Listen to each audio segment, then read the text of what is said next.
لقيت جوزي بيقول لي اعملي لي القشطه البيضه دي في البيت. قمت بقى ما لقيتش عندي شامبو، قمت جايبه الرابس وكده وقمت غاسله بيه شعري بقى ايه كنوع من انواع كده جلد الذات. وقمت قلت انا هغير شعري كله واخلي شعري كده ايه يتحول دلوقتي. دي وصفه زينه قوي جايباها من على الانترنت ومجرباها، هتخلي شعرك ناعم كالحرير. ولازم ان انا كده اظبط شكل شعري. وقمت بقى مغيره شكل شعري كده وقلت بدايه التغيير لازم انضف من جوايا عشان يظهر برايا. لقيت ايدي كده شكلها غريب قوي ومسمره. يا سلام يا رحمة. قلت لا ده انا هغير لون جسمي كله دلوقتي. قمت جايبه السبراي الكوري القمر ده ورشيته كده على كل جسمي، وانتوا هتشوفوا دلوقتي التغيير اللي هيحصل.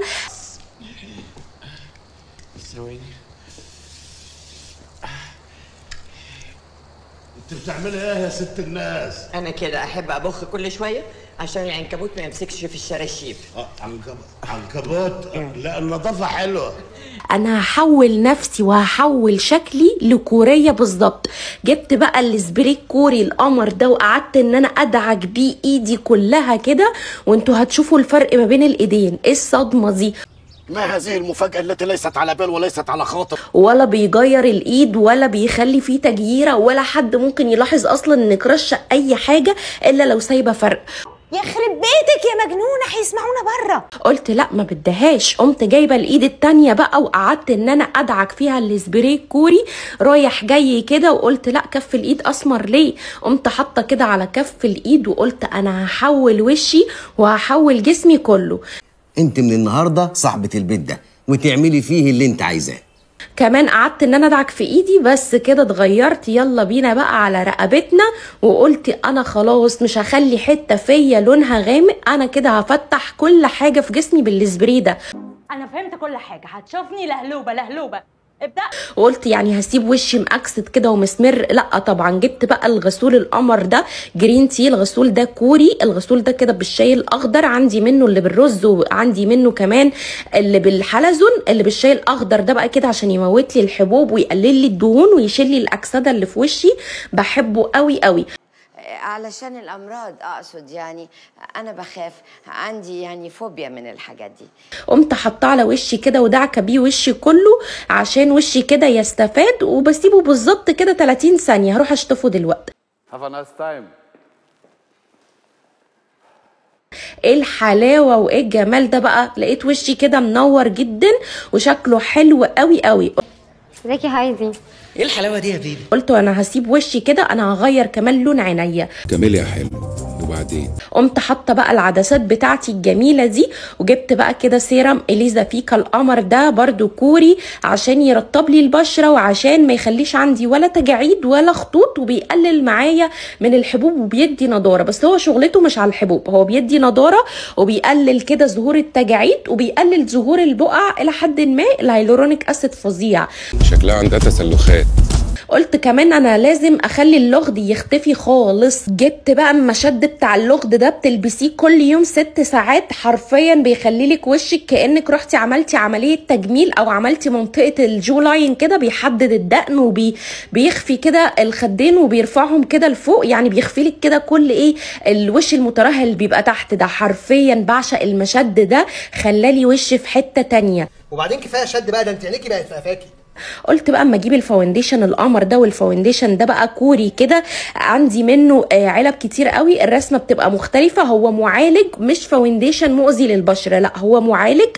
ايه القرف ده؟ التغطيه بتاعته كده متوسطه، بيجيلك معاه سبونشه قمر كده. السبونشه دي شكلها حلو قوي.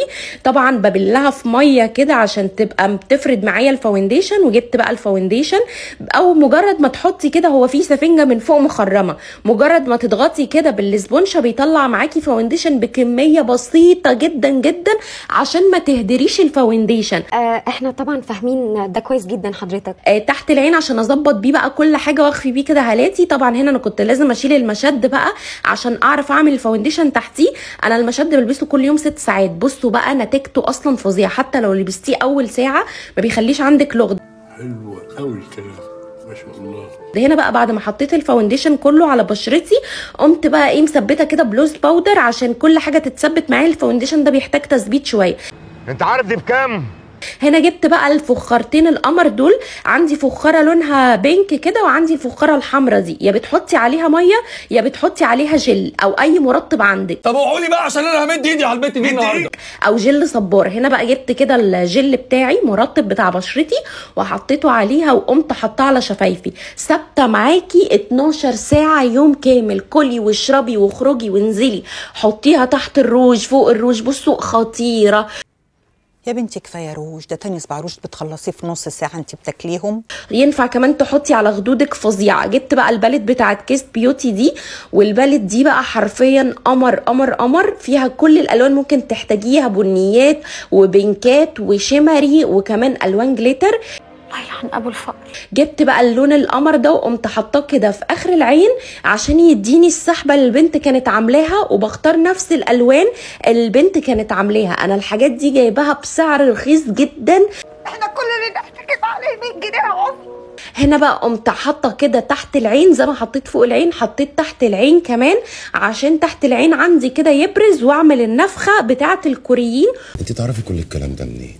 عملت نفس ما البنت بقى كانت عامله، ونورت كده بقى فوق عيني كل حاجه. جبت بقى البالت القمر دي كده من شي ان، حرفيا تحفه جدا. فيها 10 اقلام كده ايلاينر جليتر، وكمان البنت بتباعها بسعر رخيص قوي. استرخصت ايه؟ ده انا جايبهم الرواق المتر ب 12 جنيه. انا الحق عليا ان انا بوفر. وطبعا كان لازم كده ان انا بقى احط الايلاينر بقى بتاعي. انا عايزه اقول لكم ان انتوا هتتصدموا من النتيجه بتاعه اللوك، وهتتصدموا من الفينش، لان بجد انا حولت شكلي تماما وغيرت شكلي خالص. ايه جرى في مخدي؟ ده بايظ خالص.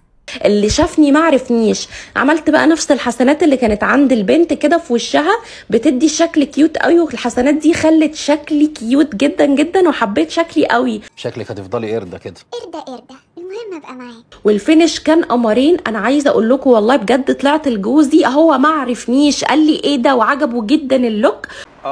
طبعا.